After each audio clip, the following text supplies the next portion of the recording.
Ladies and gentlemen, he's back, man. Keep the round of Yes. applause going. Actor, political commentator, radio host, stand-up comedian, and good friend of the show, man. This is one of the most intelligent, funniest people that I know. He can make things that happen in this country that are scary to me humorous. That requires a gift. Give it up for the one and only DL Hughely. DL, what up, baby? Hey man, Yo!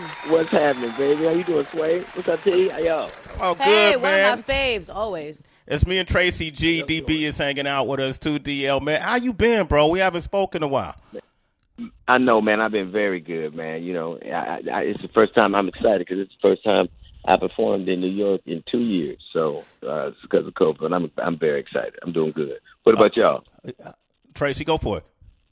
I'm feeling great, man. I'm excited about Thanksgiving. This was the first time I'm Yeah, spending absolutely. Thanksgiving with my man's family. My health is here. Uh-oh. We celebrated a beautiful birthday. I got my man DL on the line. I ain't got no For worries, sure. man. I feel really well. Trifecta.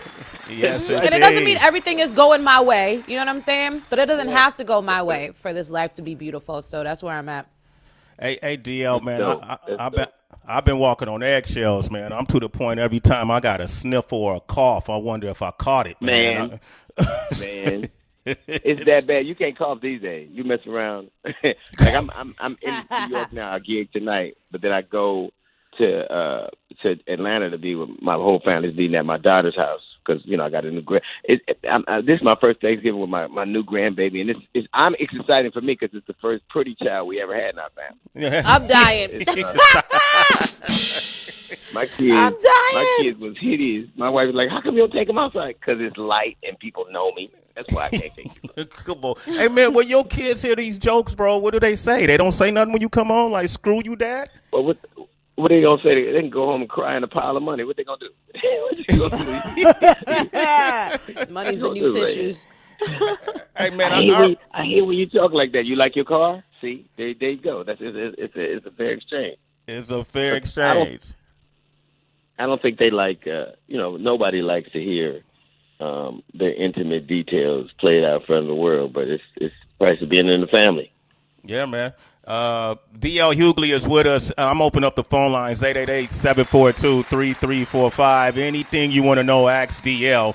You performing at Caroline's tonight, tomorrow at 7 p.m. Man. 9:45, and Saturday at 7 p.m. 9:45. Man, I Well, recall. we're not gonna work on Thanksgiving, so it's tonight and then Friday and Saturday. Oh, Friday. Okay, Thanksgiving, okay. Yeah, Yeah, Friday and thanks. Saturday. Yeah. Okay, For sure. okay, cool, man. I remember, man, one of those times we was talking, you had passed out on stage, man. You don't have. That's You know what's right. crazy? Never pass out on stage around black people. Y'all, man, I'm telling you, I be talking about, hey, Drop Squad, hey, Fallout Boy, we Fall fall Out down. Boy. Skydive. How you been, Skydive? Yeah, right. Hit them low. No, I'm good, man. I'm good. I think, that it took a little while to get over there, but I'm doing great, man. I'm excited to get back on stage. I think now, when you first go out, you were a little anxious, and I think audiences were a little anxious. But I think now everybody's trying to learn how to navigate this place we're in. Yeah, man, it's a crazy place. I always like to go on your page to see like what's on your mind, man. And one of the things you posted was why did Malcolm X documentary know more details about his death than the FBI? Isn't that something, bro? Yeah, because they wanted to know. I mean, you got to want to know something. Like, I think that they're called investigative journalists, and detectives are called investigators. But you have to want an answer, and I think a lot of times in our society they don't. It's just somebody. The less valuable the life, the shorter the investigation. So I mean, just like when a white woman come up missing, they don't look everywhere. A black woman get her picture on the telephone pole right under the missing cat and the 2005 Honda Accord for sale. So who's Shay Shay? Who's Shay Shay? They don't look that hard, man. And I Man. just think you just gotta want to know stuff. And I think a lot of people, when it comes to people they don't deem worthy of life, like you never hear black people use self-defense because you have to have a self that people think is worthy of defending. And and I don't think a lot of people really put that much stock in our lives. You could just, I mean, just like I was watching the Ahmaud Arbery trial, and she was talking about, one of the defense attorneys was talking about his long, dirty toenails, which is weird because my daddy had long, dirty toenails because he worked double shifts and work boots. So he didn't care about his feet. But they were trying to make him into an animal. And the truth of the matter, if Ahmaud Arbery were the animal she was trying to describe, he'd have been treated more humanely. You couldn't imagine two people picking up 3 people with guns and trucks running down a stray dog would have caused more ire than it originally when they murdered that black man. It took 3 different investigators to be put off the case, and the nation seeing the video before this trial ever happened. So you couldn't do to animals what you do to us. If you couldn't just hunt a bear because it scared you, you couldn't. If Ahmaud Arbery were the animal they made him out to be, if they're gonna make us animals, they need to treat us as humanely as they do that. And I think it's just a statement of where we are right now. Yeah, it's like I remember reading that book, The Tale of Two Cities. You know, in this country, it's the tale of 2 countries. When you see a Kyle Rittenhouse, you know, I mean, listen, man, that dude got off scotch-free, you know, and it's he did. He was at the. Go ahead. Here's the thing: America has always idolized people who either kill black people or the supporters of black people. They either kill black people or the because if you're a nigga or a nigga lover, but they idolize those people. They're on our money. They're on statues. They're on the schools are named after people whose sole claim to fame is brutalizing black people. And I think the one thing I learned watching that Kyle Rittenhouse trial is white tears work better getting blood out than Clorox. I'm telling you, white tears are a miracle worker. Oh my gosh. D.L. Hughely, go ahead, Tracy. D.L. Hughely's with us. D.L., so how would you, I mean, we obviously heard so much about your takes on Trump's presidency. How would you rate Biden? How do you feel like he's doing in office thus far? I think that he has done a lot of things that I think are going to be good for the nation. I think that millions of people are lifting out of poverty. I think that this whole infrastructure system is going to be a boom for the country. But I also think that there are things that need to happen. Clearly, you got to understand. One thing Trump had that I don't think Biden does is a base. There were people that were going to be with Trump no matter what. I think Biden's relationship with a lot of the electorate is more transactional. Like it's not. And I think in order for him to get a rock solid support, he needs to do things that the people who got him there. Like I think the Voters' Rights Act has to pass. I think the Policing Act has to pass because you can't do things for Asians and do things for Native Americans and not think that black people are going to. Who really had a large hand in putting you in office are not going to feel that they're not getting his money worth, and that has to happen. So I feel like a lot of people feel slightly let down, and I think that you can't judge a game by its first quarter, because if the first quarter were all that would count, Atlanta Falcons would have beat the New England Patriots, and they didn't. So I'm hoping that he understands where support comes from, and he does something to reciprocate that support that they showed him. Hey, man, we got D.L. Hughely is here with us. He's performing tonight, Friday, and Saturday at Caroline's. If you're in the tri-state area, one of the funniest people I've known for decades. D is on the line from New Orleans. What up, D? Yo, D. Hey, what's good, Sway? Tracy G, happy birthday. Thank you, Bo.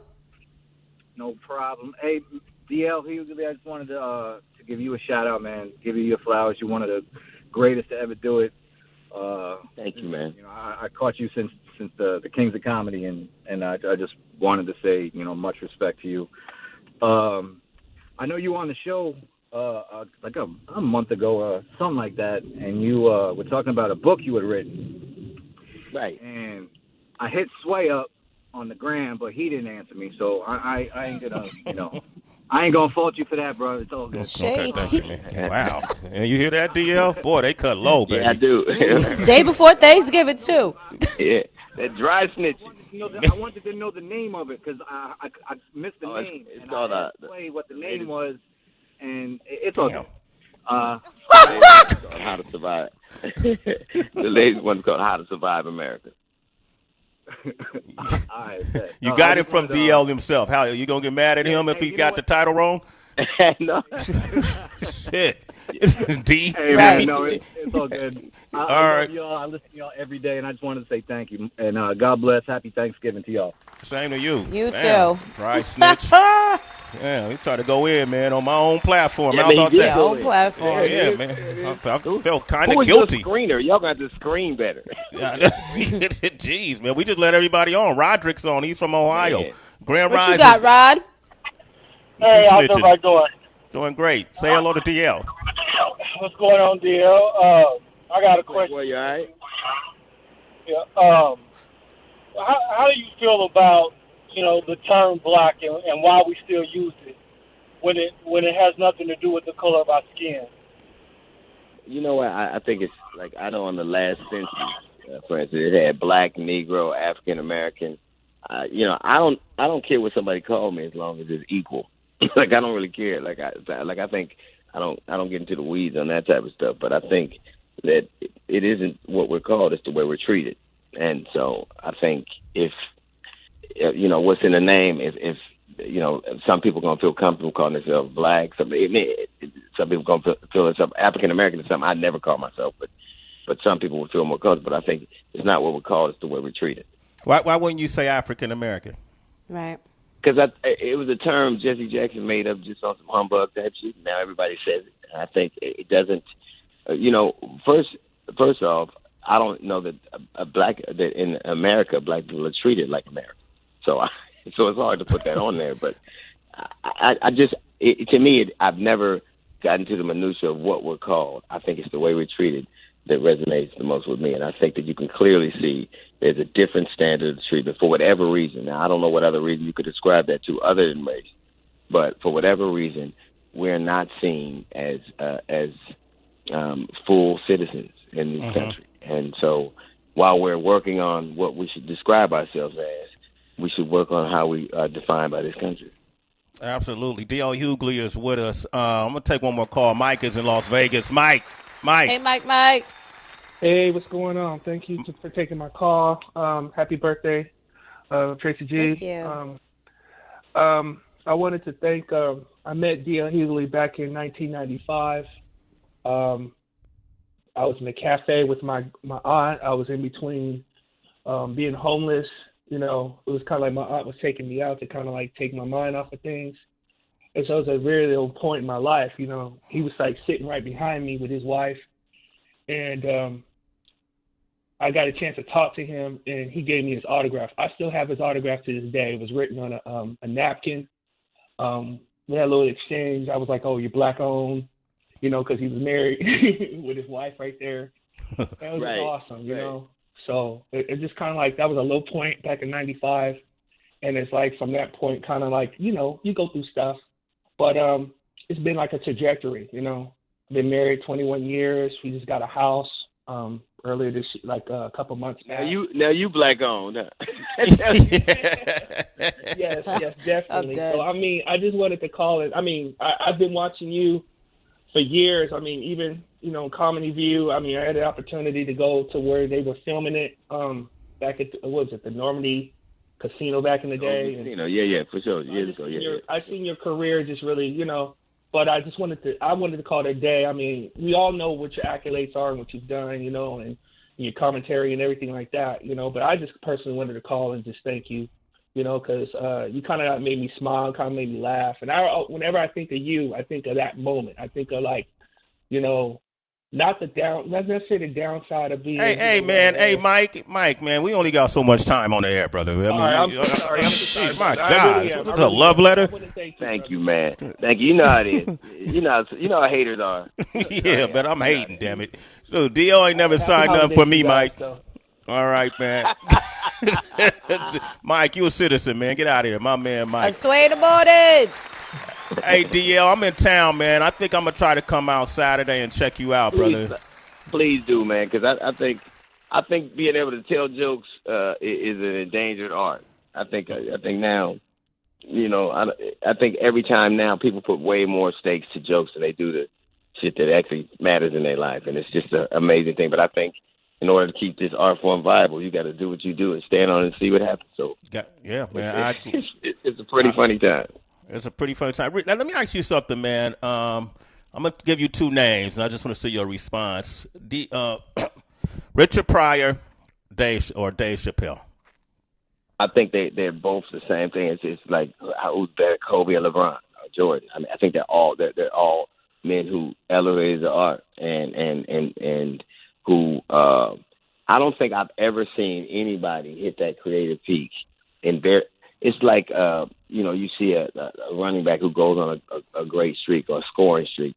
Those men were able to hit levels that consistently that I've never seen anybody else do it any other art form or endeavor. So I think you can tell, man, the fact that what a comedian said sparked more controversy than a man who tried to overthrow the government. That tells you how powerful comedy and how exact he was.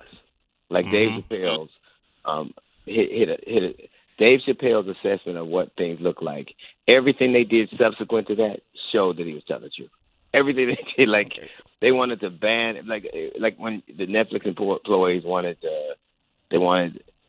money, they wanted jobs set aside, and they wanted him, his images taken down. I'm like, nigga, that's reparations. You wanted reparations. That's what we.